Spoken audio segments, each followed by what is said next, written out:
Once upon a time, there was a poor miller who boasted about his daughter. He told the king, "My daughter can spin straw into gold." The greedy king, loving the idea of endless gold, ordered the girl to the castle.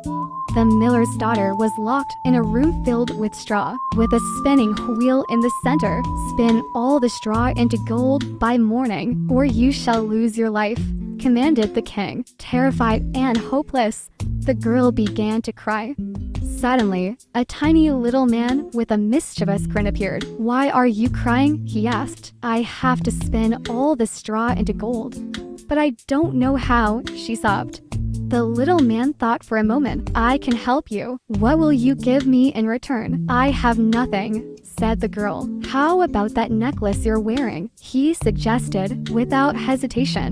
She handed over the necklace. The little man began spinning the straw, and by morning, the room was filled with glittering gold. When the king saw the gold, he was pleased, but his greed grew. He locked her in a larger room with more straw. "Spin all this into gold by morning," he ordered.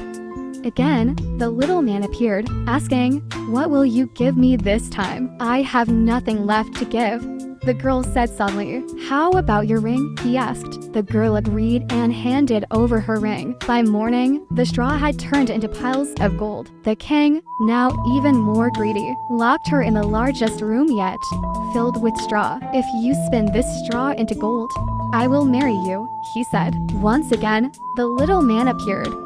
"What will you give me now?" he asked. "I have nothing left," the girl cried. "Then promise me your firstborn child," the little man demanded. Desperate, she agreed, and the little man spun the straw into gold.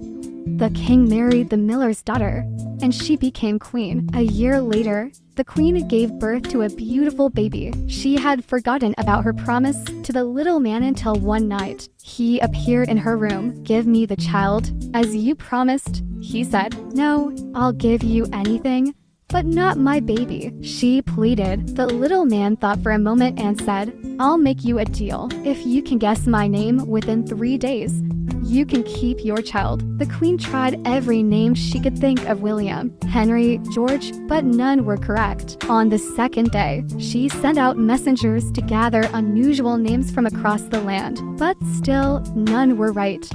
On the third day, a messenger returned with strange news. He had overheard a little man dancing around a fire in the woods, singing, "Today I brew, tomorrow I bake, and then the child away I'll take. For little does the queen know that Rumpelstiltskin is my name. Ho ho." That night, when the little man returned, the queen smiled and asked, "Is your name Rumpelstiltskin?" The little man shrieked in anger, stamped his foot so hard it cracked the ground, and disappeared in a puff of smoke, never to be seen again. The queen and her child lived happily ever after. Thank you for reading the story with me.